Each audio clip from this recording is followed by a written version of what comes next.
यह एक ज़ेन गुरु की कहानी है।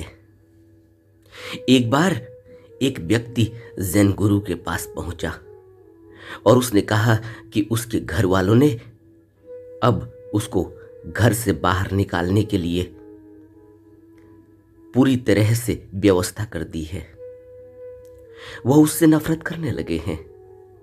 उसका कारण यह है कि वह सिगरेट भी पीता है, शराब भी पीता है और अन्य तरह तरह के नशे करता है और इतनी बुरी आदत में अब फंस चुका है कि उसके घर वालों ने उसको अब अंतिम चेतावनी देकर कह दिया है कि वह अब उसे घर से बाहर निकाल देंगे। आप मेरी मदद करो। ज़ेन गुरु ने कहा कि आप अपना जीवन जैसे बिताते थे वैसे ही बिताओ। क्या काम करते हो? उसने कहा कि मैं कोई काम नहीं करता, काम करता था लेकिन अब कोई काम नहीं करता। तब गुरु ने पूछा कि फिर तुम अब क्या करते हो? उसने कहा कि मैं सुबह उठकर नहा धोकर खाना वाना खाकर निकल पड़ता हूँ और फिर घूमते रहता हूँ। कभी यार दोस्तों के साथ मिलता हूँ, उनके साथ सिगरेट पीता हूँ, फिर शाम को उनके साथ बैठकर शराब पीता हूँ, सिगरेट पीता हूँ और फिर रात में घर आ जाता हूँ। यही मेरी जीवनचर्या है, यही मेरी दिनचर्या है। तब गुरु ने कहा कि तुम अपनी दिनचर्या को वैसे ही जैसे करते थे वैसे ही करो, लेकिन तुम अब जिन यार दोस्तों के साथ रहते हो उनकी जगह मैं तुम्हारा अब दोस्त हूँ, यह मानो। और रोज अपने घर से जब तुम निकलते हो तो मेरे को भी साथ में लेकर चलो और मैं तुम्हारे साथ 14 दिन तक रहूँगा। 14 दिन के बाद फिर तुम अपनी ज़िंदगी जैसे भी जीते थे वैसे ही जियो। फिर मैं तुम्हारा दोस्त नहीं रहूँगा, लेकिन इन 14 दिनों में मैं तुम्हारा दोस्त रहूँगा। तुम्हारे साथ सिगरेट पीऊँगा, तुम्हारे साथ शराब पीऊँगा और तुम्हारे साथ ही रहूँगा सुबह से लेकर शाम तक। उसने हाँ भर ली। अगले दिन वह अपने रोज के नित्य कर्म करके जिस वक्त पर वह घर से निकलता था, घर से निकला और गुरु के पास पहुंच गया। गुरु तैयार थे। गुरु को उसने साथ ले लिया और फिर उसके बाद वह निकल पड़ा। रास्ते में जिस सिगरेट की दुकान से वह सिगरेट पीता था उस दुकान पर रुका। उसने सिगरेट मांगी। 2 सिगरेट लेकर उसने एक गुरु को दे दी, एक उसने खुद अपने पास रख ली। जब उसने सिगरेट जलाई तो गुरु की भी जलाई और अपनी भी जलाई। तो गुरु ने उस सिगरेट को अपनी अंगुलियों में फंसा लिया, उसने भी फंसा लिया। तब गुरु ने कहा कि तुम अब इस सिगरेट को पहले ध्यान से देखो। वो सिगरेट को ध्यान से देखने लगा। उसमें से उठता हुआ धुआं, अंगुलियों के बीच में फंसी हुई वह सिगरेट। देखते देखते वो गुरु की तरफ देखने लगा। गुरु ने कहा कि तुम इसको पियो, लेकिन तुम्हारी हाथ की अंगुलियों से लेकर तुम्हारे होंठ तक जब यह सिगरेट पहुंचती है तब तक इसको ध्यान से देखते रहो। तुम्हें पता होना चाहिए कि तुम इस सिगरेट को पी रहे हो। फिर गुरु ने कहा कि तुम अब सिगरेट बुझा दो और अपनी भी सिगरेट उसको दे दी और बोला कि अब इस सिगरेट को बुझा दो, पांव से मसल दो और नई सिगरेट लो। उसने फिर 2 सिगरेट मांगी और जैसे ही वो सिगरेट अपने हाथ में ले ही रहा था दुकानदार से, तभी गुरु ने कहा कि अब इस सिगरेट को अपने हाथ में अनुभव करो।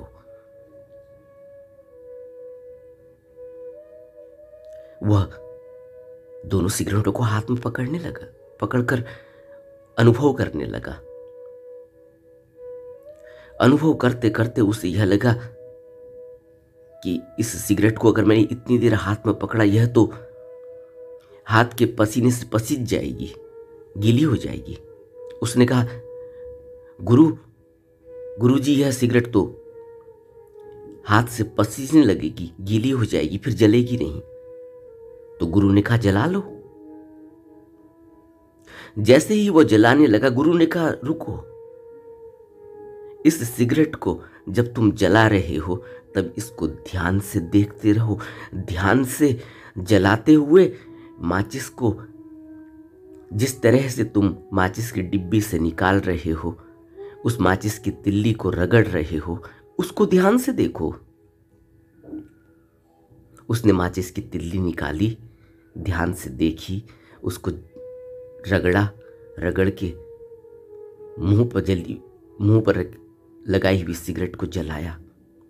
तब गुरु ने कहा कि अब रुको, अब इस सिगरेट को अभी अंदर मत लेना, अभी इसको अंगुलियों में फंसाकर नीचे रख ले लो।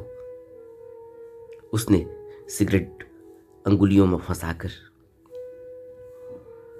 अपने पास। अब गुरु ने कहा कि इस सिगरेट को अब देखते रहो, इसके धुएं को देखो ध्यान से, अपनी अंगुलियों को देखो ध्यान से, इस सिगरेट को देखो ध्यान से, और जिस सिगरेट की दुकान में तुम खड़े हो उसके आसपास जो भी लोग हैं उनको भी देखो।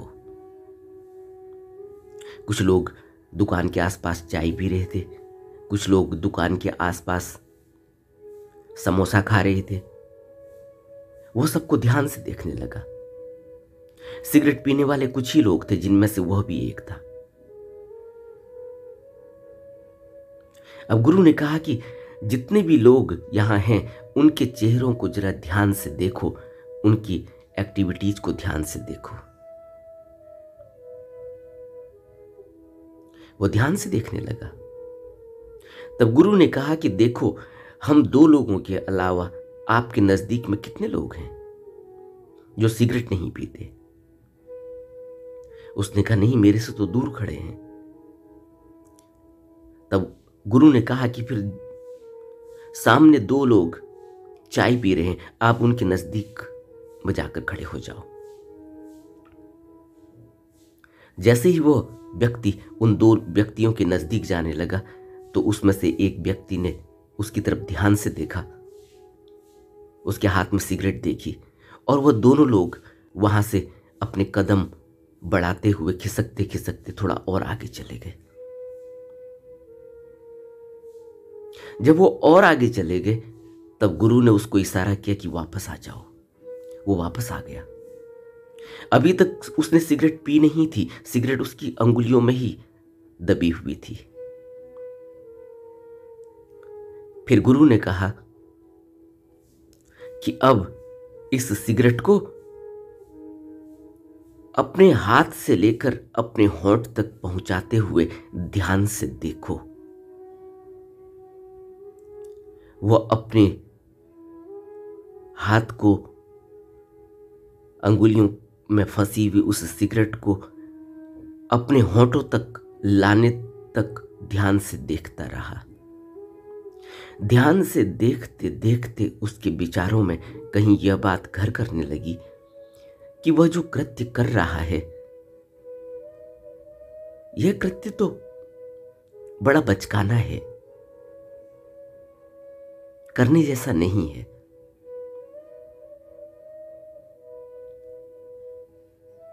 अचानक उसने अपने हाथ नीचे कर लिए। गुरु ने कहा, क्या हुआ? मैं भी तुम्हारे साथ हूं, मैंने भी सिगरेट जलाई हुई है, मैंने भी सिगरेट अपनी अंगुली में पकड़ी हुई है। वह कहने लगा कि मुझे ऐसा ख्याल आया कि मैं क्या बच्चों की तरह कुछ कर रहा हूं। तब गुरु ने कहा कि अब तुम ऐसा करो, दोबारा से इस सिगरेट को अपने होंठों तक ले जाओ और एक कस लो। जब धुआं अंदर जाए, उस धुएं को अंदर जाते हुए ध्यान से उसको महसूस करो।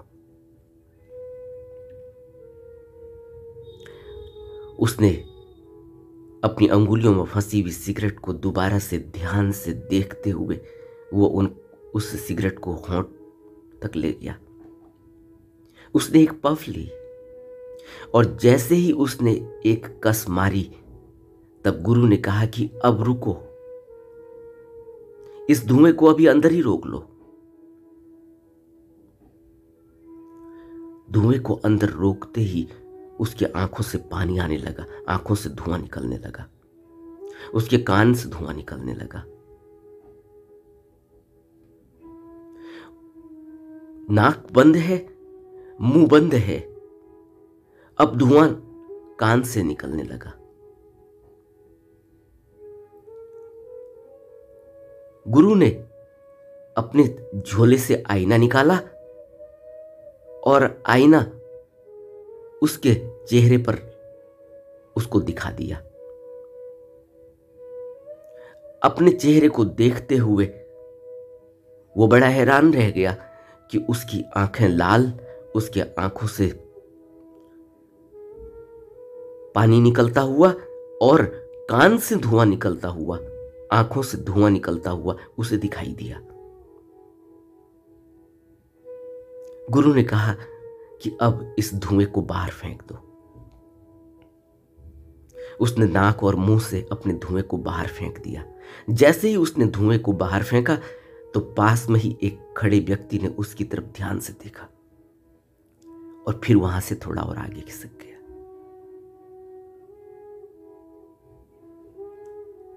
तब गुरु ने कहा कि तुम आज तक जो कर रहे थे, तुम्हें कोई आईना दिखाने वाला नहीं था और तुम अपनी शक्ल देख नहीं सकते। अपनी शक्ल देखोगे कैसे? और जब तुम घर से निकल कर आए हो तो तुमने नहाया है, अच्छी तरह से साबुन से नहाया है, तुमने बालों में तेल लगाया, कंघा लगाया, तुमने अच्छे कपड़े पहने, साफ कपड़े पहने। उन कपड़ों को पहनने से पहले तुमने उनमें आयरन किया है, तुमने उनको प्रेस किया है, तुमने अपने जूते अच्छी तरह से ब्रश किए हैं, तुमने सुबह दांत मले, तुमने सुबह अपनी जीभ साफ की। तुम सब कुछ अपने को साफ करके और ठीक करके मेरे पास आए। अपने को आईने में देखकर तुमने बाल बनाए होंगे।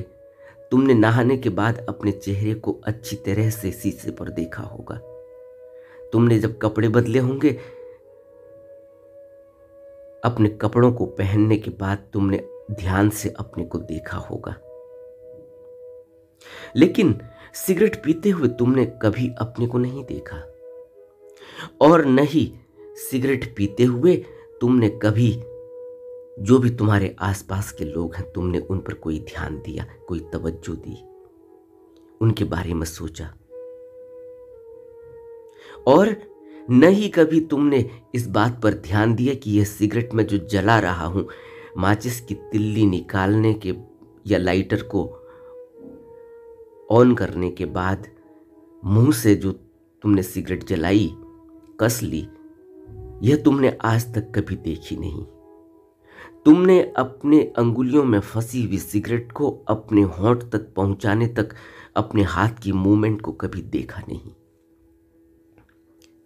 और तुमने कभी सिगरेट के इस धुएं को अंदर खींचने के बाद अपने चेहरे को कभी देखा नहीं कि तुम्हारा चेहरा कितना विभत्स मालूम होता है और तुम्हारी आंखें किस तरह की हो जाती हैं, यह तुम्हें किसी ने बताया नहीं, तुमने कभी देखा नहीं, तुम अपने चेहरे को देख नहीं सकते। और यह धुआं कहाँ जा रहा है? अगर तुम नाक बंद कर लो, मुंह बंद कर लो और इस धुएं को रोको तो यह धुआं कान से निकलता है। तो तुम धुएं को सिर्फ मुंह से ही नहीं खींच रहे हो, तुम इस धुएं को सिर्फ बाहर ही नहीं फेंक रहे हो, यह धुआं बाहर निकलने से पहले तुम्हारे कान, तुम्हारे आँख और तुम्हारे दिमाग में पूरी तरह से तुम्हारे दिमाग को धूमिल कर देता है। और जिस तरह से धुएं से भरे हुए घर में प्रवेश करने के बाद, लाइट जलाने के बाद, दिया जलाने के बाद भी उस अंधेरे घर में कुछ दिखाई नहीं देता धुएं से, उसी तरह से तुम्हारे दिमाग में यह धुआं छा गया है, जिसकी वजह से अब तुम्हें कुछ दिखाई नहीं देता। अब तुम्हें कुछ विचार उठते नहीं, वह विचार उठ नहीं सकते। जो विचार कहाँ से उठते हैं? जो विचार प्रज्ञा से जन्म लेते हैं, जो विचार विवेक से देखे जा सकते हैं, और जिन विचारों को कृत्य तक पहुंचाने से पहले पहले उनका अवलोकन करना होता है, विवेक और प्रज्ञा में कसना होता है। तुम उनको कस नहीं सकते क्योंकि तुम्हें दिखाई नहीं देता। तुम्हें विचार अपना दिखाई ही नहीं दे सकता क्योंकि वह विचार धुआं ग्रस्त हो चुका है। इसीलिए सभी संतों महात्माओं ने, सभी बुद्ध पुरुषों ने नशा न करने की सलाह दी, क्योंकि नशा मनुष्य के अंदर उसके दिमाग को पूरी तरह से धुंध से भर देता है, पूरी तरह से काला कर देता है। वहां जो भी अब विचार उठेगा, उस विचार को देखने वाली आंख, जिसको हम प्रज्ञा कहते हैं या विवेक कहते हैं, उस आंख की रोशनी जा चुकी है। उस आंख की रोशनी को धुएं ने खत्म कर दिया है। वह धुआंग्रस्त हो चुकी है, वह जल चुकी है, और अब वह आंख नहीं खुल सकती।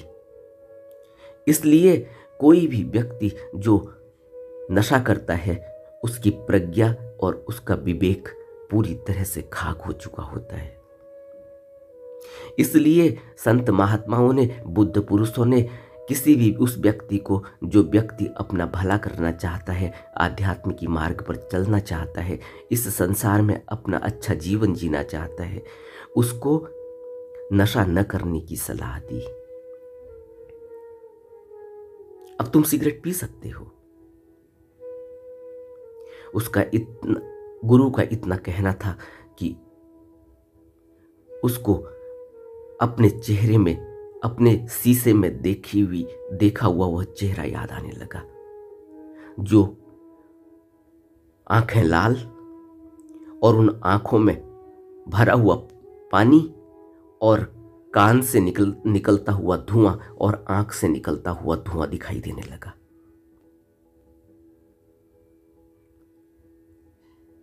उसका दिमाग खुल गया, उसकी बुद्धि ने काम करना शुरू कर दिया। अब गुरु ने कहा पियो, लेकिन उसकी नजरें नीचे झुक चुकी थी। वह गुरु की ओर नजरें, गुरु ने कहा कि मेरी तरफ देखो ध्यान से, और मैं तुम्हें अब कहता हूं कि तुम पियो। उसने गुरु के चरण पकड़ लिए। अब गुरु ने कहा कि आज पहला दिन है, अभी मैंने तुम्हारे साथ 14 दिन रहना है, मैं तुम्हें कल को शराब घर में ले जाऊंगा। अब अगले दिन फिर वह सुबह तैयार होकर आया और गुरु के साथ फिर उसने अपनी यात्रा प्रारंभ की। फिर वह उसी सिगरेट की दुकान पर पहुंचे। गुरु ने कहा सिगरेट लो। अब उसका मन तो नहीं था, लेकिन तलब उसकी अभी भी लगी हुई थी। उसने सिगरेट फिर ले ली। गुरु ने कहा कि सिगरेट लेने से पहले हाथ में अच्छी तरह इसको देखो, इसको अपने हाथ में अनुभव करो, इसकी खुशबू को महसूस करो। फिर गुरु ने कहा कि अब यह पसीजने न लग जाए, इससे पहले इसको जला लो, लेकिन ध्यान रखो कि तुम जिस लाइटर को उठा रहे हो, इसको भी अपने हाथ में, अपनी अंगुलियों में महसूस करो, और इस माचिस को जिससे तिल्लियां निकाल रहे हो, इस तिल्ली को ध्यान से निकालते हुए अपनी अंगुलियों को देखो किस तरह से ये काम कर रही हैं। उसने तिल्ली निकाली, माचिस में रगड़ी और माचिस से तिल्ली से अपने मुंह में सिगरेट लेकर जलाने की कोशिश की। फिर गुरु ने कहा रुक जाओ, सिगरेट को फिर नीचे ले लो और फिर दोबारा से वही कृत्य ध्यान से देखो जो मैंने तुम्हें कल बताया था। सिगरेट जलती रही और वह अपनी नजरें नीचे करके अपने हाथ, अपनी अंगुलियों को, उसमें फंसी हुई सिगरेट को और उससे उठते हुए धुएं को और उस धुएं से बनते हुए बबूलों को देखने लगा ध्यान से। धीरे धीरे देखते देखते उसकी पूरी सिगरेट अंतिम पॉइंट तक आ गई, अंतिम उस पॉइंट पर आ गई जहां उसके बाद अब वो सिगरेट बुझ जाने वाली थी। वो सिगरेट बुझ गई।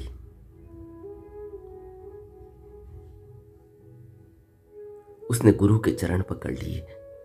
उसने कहा कि मैं अब मेरी सिगरेट पीने की कोई इच्छा नहीं। गुरु ने कहा नहीं, अभी नहीं, 14 दिन तक यह काम चलेगा।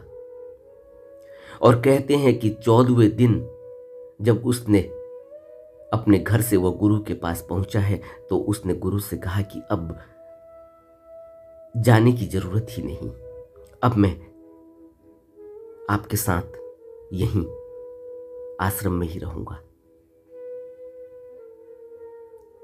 गुरु ने कहा बहुत अच्छा, लेकिन एक बार और सोच लो, विचार कर लो, क्योंकि अभी तुम्हें फिर से तलफ लग सकती है। उसने कहा नहीं,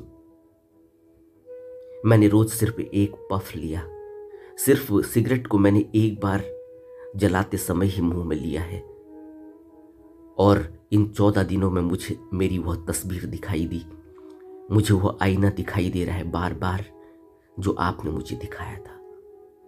आंखें लाल और कान से और आंख से निकलता हुआ धुआं और आंखें पूरी तरह से पानी से भरी हुई, बीभत्स चेहरा। मैं अब उस चेहरे को नहीं देखना चाहता। गुरु ने कहा ठीक है, तुम यहां अगले 14 दिन रह सकते हो। वह अगले 14 दिन फिर गुरु के साथ ही आश्रम में रहा, लेकिन तब उसने सिगरेट और शराब कुछ भी नहीं ली। इसमें, इस कहानी में अभी शराब उसकी कैसे छूटी इसका जिक्र नहीं है, जो कहानी के दूसरे भाग में बताया जाएगा। नमो बुद्धाय।